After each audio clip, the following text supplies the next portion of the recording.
We know the hero. We know the suit. We know the snap that saved the universe. But before he saved the world, he couldn't even save himself. 1999. California State Prison. Inmate number P50522. To the world, he was a wasted talent, a joke. To the other inmates, he was just another junkie who lost it all. He wasn't fighting aliens. He was fighting a monster that lived inside his own blood. And at this moment, the monster was winning. They said he would die in there. Or worse, he'd die the second he got out. But to understand why he fell so hard, we have to look at where he learned to walk. New York City, the 1970s. A world of art, chaos, and noise. Little Robert didn't have a normal childhood. No white picket fences here. His father was a filmmaker, a genius, a rebel. Robert worshipped him. He just wanted his dad to look at him, to see him. But his father had a dangerous way of showing love. He didn't know how to connect, not without a crutch. 6 years old. That was the first time he tried marijuana, handed to him by the man he trusted most in the world. Later, his father would call it a terrible mistake. But for Robert, it was confused with affection. Drugs became a hug. Intoxication became love. He described it as the only way his father knew how to bond with him. If I wasn't high, my dad didn't know what to do with me. The seed was planted, and it was growing fast.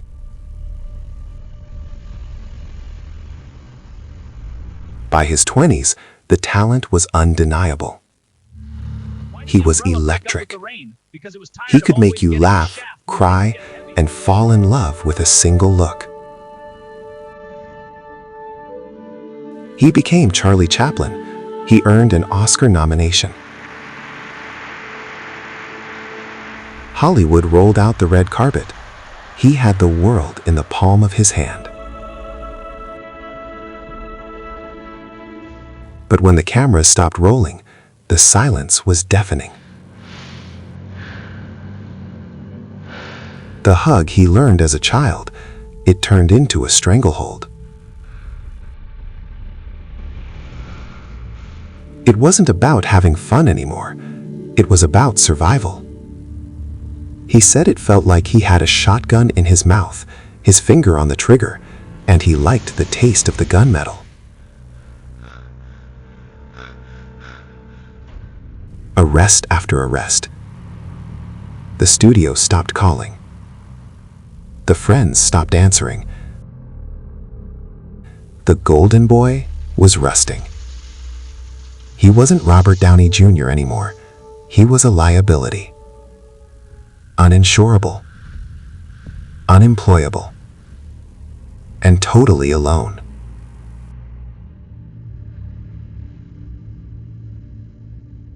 But the rock bottom? He hadn't even hit it yet. 2003. He was driving along the Pacific Coast Highway. He had a car full of drugs. And he was hungry. He ordered a burger. Just a cheap, greasy cheeseburger. He took a bite. It was disgusting. But it was something else too. It was real. For the first time in years, the fog in his brain cleared just enough to hear a voice. You are going to die. It wasn't a lightning bolt from heaven. It was a bad burger that saved his life. He realized he couldn't keep numbing the pain. He had to feel it. He got clean. But Hollywood doesn't forget. He was unhireable. Until a director named Jon Favreau had a crazy idea. They wanted to make a movie about a B-list superhero. Iron Man. A wealthy, arrogant genius who loses everything and has to build a new heart. Sound familiar? The studio said no. They said he was a risk. Favreau told them, Robert Downey Jr. is Tony Stark. He did the screen test. He didn't just read the lines, he poured his pain, his arrogance, and his redemption into the camera. And the world changed forever. 2008. Iron Man opens. It's not just a hit, it's a phenomenon. Suddenly, the junkie from cell block P50522 was the highest paid actor on the planet. But here is the truth about armor. It protects you from the outside world, but it doesn't protect you from what's inside. He had the money. He had the fame. But he knew that one wrong step, one bad day, could bring the house of cards down. Being a hero is harder than being a villain. A villain destroys. A hero has to build. Robert Downey Jr. didn't just play a superhero. He lived the origin story. He fell from the sky, crashed into the desert, and had to build his way out of a cave.